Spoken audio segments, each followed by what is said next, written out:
You might have heard the saying that romance is like rizq. In reality, every single relationship in our lives is a form of rizq. It's a form of divine sustenance. I want you to think about how many unlikely friendships there are, how many unlikely relationships there are. And you think, how is it that these two people ended up coming together? Or maybe someone that became your best friend in life and it seemed completely random how you met them. If you remember when the Prophet ﷺ said, Al-arwah junudun mujannada, that souls are like conscripted soldiers, that they are driven together by virtue of their likeness. Sometimes it's not the divine decree that drives souls together based upon their likeness. Sometimes it's actually someone's dua that drives two people to each other.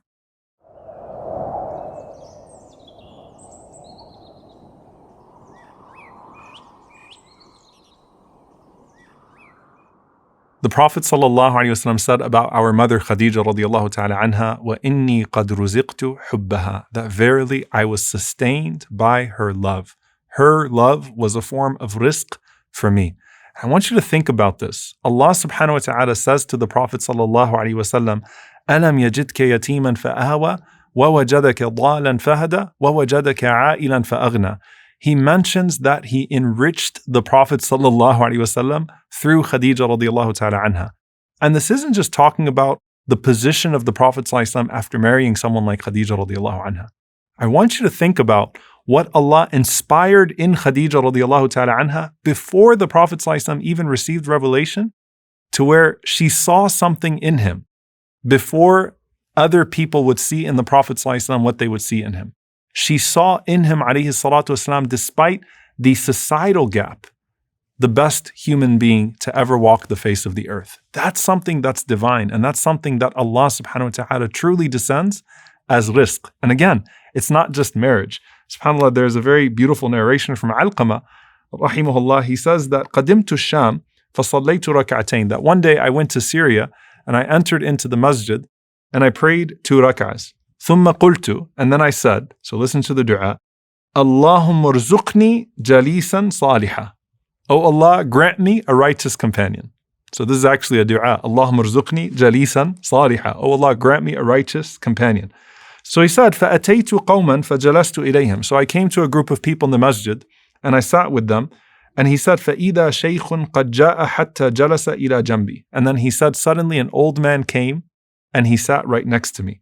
So I said, Man hadha? Who is this? They said, that's Abu Darda radiyallahu ta'ala anhu, who's literally one of the greatest scholars of the Sahaba of the Prophet sallallahu alaihi wasallam, who was the teacher of Ash-Sham. And it was on the basis of that dua. We have the famous story of the baker in the time of Imam Ahmad rahimahullah, who made dua to one day see Imam Ahmad.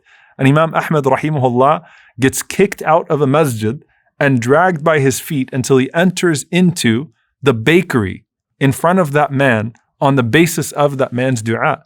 Sometimes it's a dua that drives someone to you or drives you to someone, because realize it's not just your heart that has to click, it's someone else's heart that has to click. Now, subhanAllah, as you go through the different du'as that pertain to marriage, they're actually remarkably unspecific. What do I mean by that? Usually when people make dua for a spouse, they make dua for a very particular person and they are desperate for that person, because love can drive you crazy. So you're sitting there and you're saying, oh Allah, give me this person. And you're putting on the blinders. So like the opposite of istikhara, where you're trying to make the best decision, you're putting on the blinders to all the potential pitfalls. Maybe you're not even listening to people that are pointing out to you some potential problems, or it all seems to be just right. But the point is that you're so desperate for that person. And when you look through the du'as that we learn from the Quran and the Sunnah, they're actually not specific. They're actually very general. And that's for our best interest. And that's part of that tawakkul in Allah subhanahu wa ta'ala.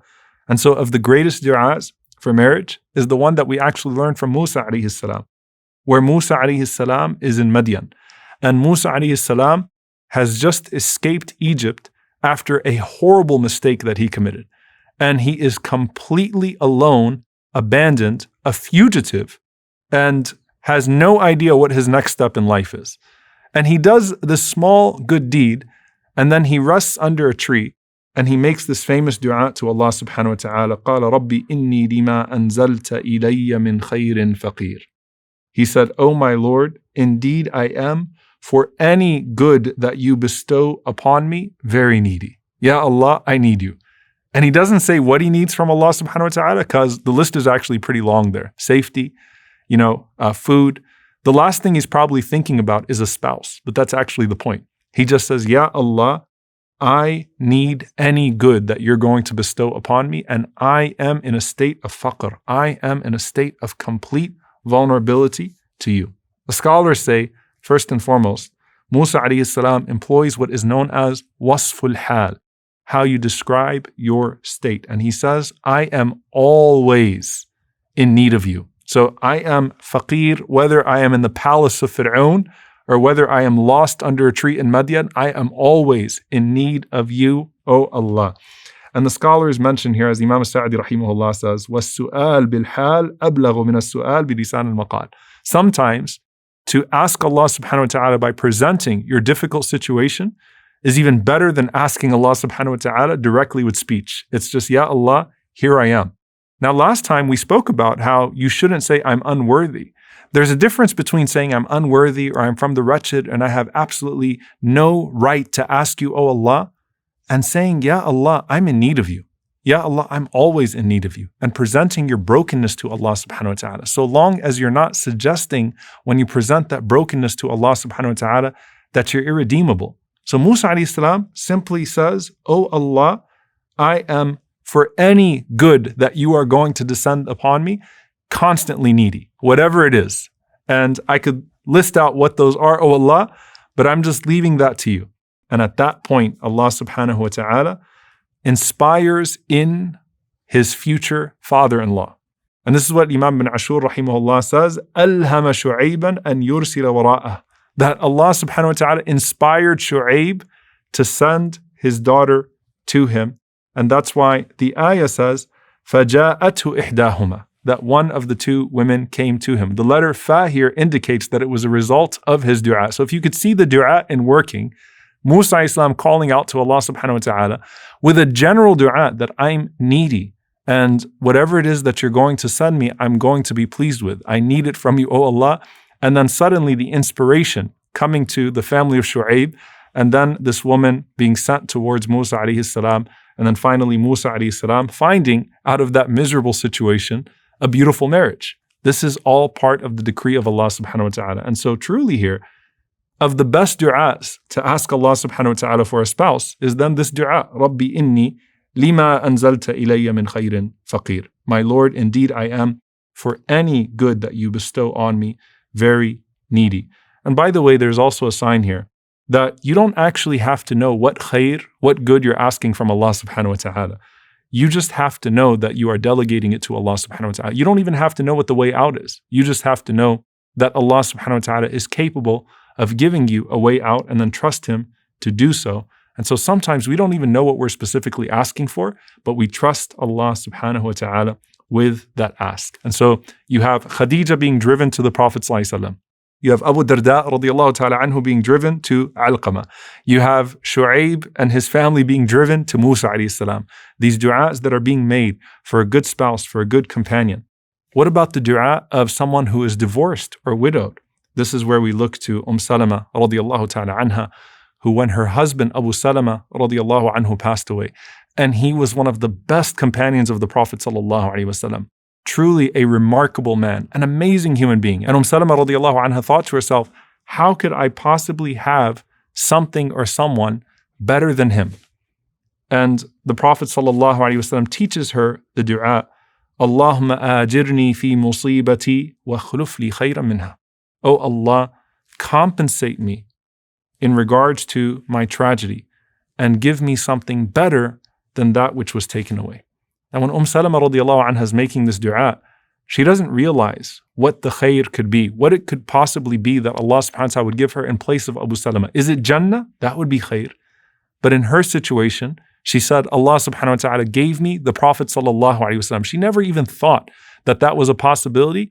And he was the one man, alayhi salatu wasalam, that she could say, without a doubt, was actually better than Abu Salama. Because if you asked her about any other companion of the Prophet ﷺ, she wouldn't be able to tell you who was better than Abu Salama radiallahu ta'ala anhu. Now someone might be saying, well, look, my previous husband wasn't exactly Abu Salama. I got divorced and I had a nasty divorce, or perhaps even though I'm widowed, there's some trauma there and I'm having a hard time getting over it. And who's going to look towards me? The point is, dear brothers and sisters, when you make this dua, there's surely something that is prophetic. There's surely something that can come out of it.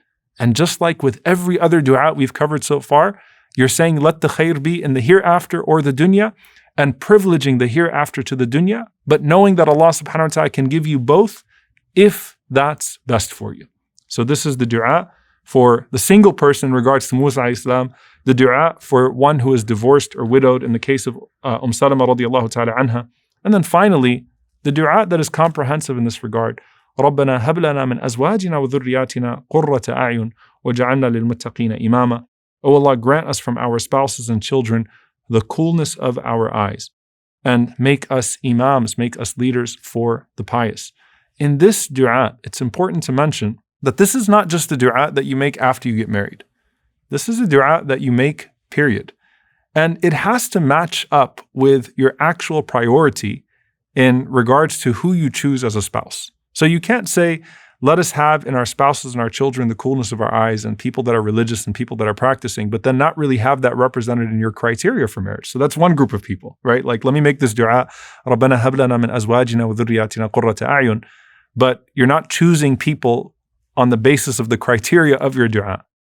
But for everyone else, when you're making this dua, just like every other dua, this is a Quranic dua, this is a beautiful dua, and it represents not just the desire for a companion, not just the desire for children, but it represents what would be driving you to make that dua in the first place, which is to increase, first and foremost, increase the obedience to Allah subhanahu wa ta'ala on this earth.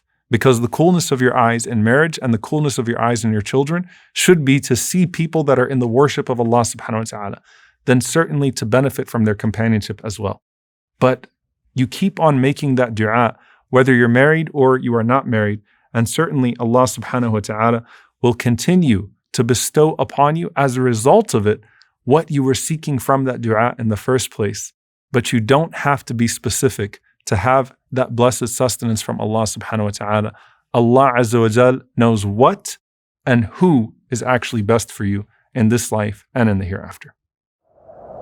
اللهم ارزقني جليسا صالحا رب إني لما أنزلت إلي من خير فقير اللهم آجرني في مصيبتي واخلف لي خيرا منها ربنا هب لنا من أزواجنا وذرياتنا قرة أعين واجعلنا للمتقين إماما